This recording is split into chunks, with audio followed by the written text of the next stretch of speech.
Welcome back. There's been a spike in pupil suicides at Gauteng schools, and this is according to the province's Education Department.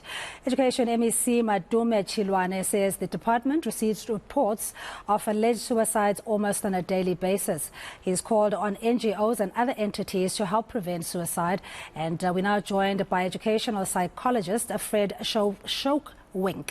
Good afternoon to you, Fred. Thanks so much for your time. I hope I did your surname justice. Schouwink, is it? Schouwink. Thank you for joining us. Rather a sad story that we're now touching on, especially with the mental health or well-being of students in Gauteng, and I'm sure this is reflective of the rest of the country. What in your view, is the contributing factors towards this? So, Cindy, I think, we certainly have got reason for concern, considering that in South Africa, our suicide rate is about 4 times the global average. So there's not just one root cause, and I think it's rather an interplay of various factors. For me, certainly, one of the key things to consider is often undiagnosed mental health disorders like anxiety and depression.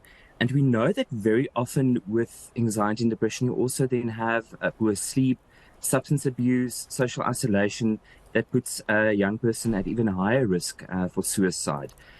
It's also very well documented that social media plays a role because it does set these unrealistic standards that place young people at high risk of feeling worthless and inadequate, especially for those who spend a lot of time seeking that validation through likes and comments. And obviously cyberbullying can also then be a risk factor.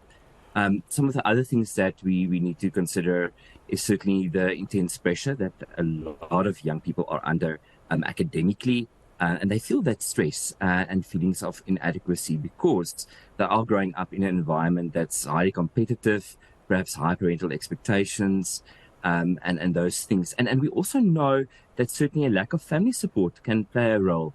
More than ever, I think families are facing unprecedented levels of stress, and this can lead to poor communication, increased family conflict, and in some cases, even domestic violence, abuse, and neglect. And these challenging family dynamics often put young people at risk for mental health problems and suicidal tendencies. And I think just in general, in South Africa, we also have the economic instability and uncertainty about the future and the high unemployment rate. And I think young people certainly wanting to study further or seeking employment, but not able to do so, experience high stress that can lead to suicidal ideation. Yeah, but the picture that you're painting now is that we're essentially setting up young people for failure, particularly if you're saying that one safe space, the refuge, which is your home, which is supposed to give you a sense of belonging, love, and nurture you to be the person that you prospectively could be. If that is in disarray or dysfunctional, by the time you get into the real world, it's very difficult to navigate life's challenges if you don't have that foundation, a strong foundation from your home. Yes, exactly. And I think that is where families play a very, very important role, and friends, because that is the environment where you're supposed to feel safe. And I think that's important for parents and for family members to keep in mind that there should always be an environment where you can communicate openly, and where children are safe to express their feelings without fear and judgment. And where parents are in tune with their children, actively listening and validating their feelings.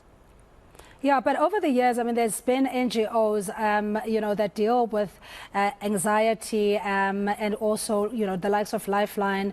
I think where students or pupils do have a resource that they can tap into if the household itself is not adequate. Yeah, and I think NGOs play an incredibly important role here because they provide, obviously, that counseling services that are often accessible, they're confidential, and that gives children the opportunity to actually, discuss their concerns.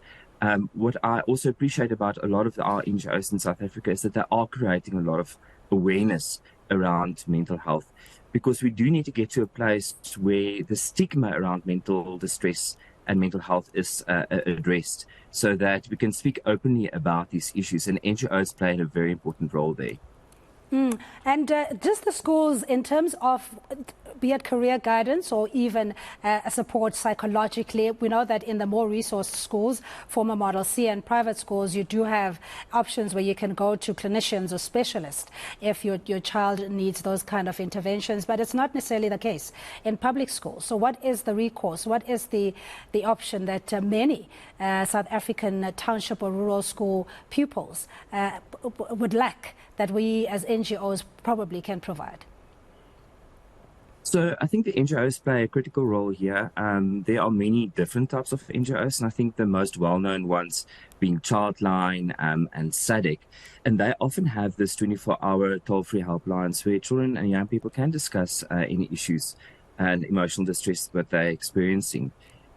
What we also know is that many of these NGOs have online chat rooms where kids can engage, either telephonically or in these chat groups. And, those resources are very useful because those counselors can hold that child and, take them through and speak through the difficulties they are experiencing and put them in touch with the correct resources that they might need. Yeah. Talk to us about the importance of having the necessary be early detection or diagnosis of any mental health condition that a young person may go through, because that is likely to then be transmitted into your adult life as well. Yeah.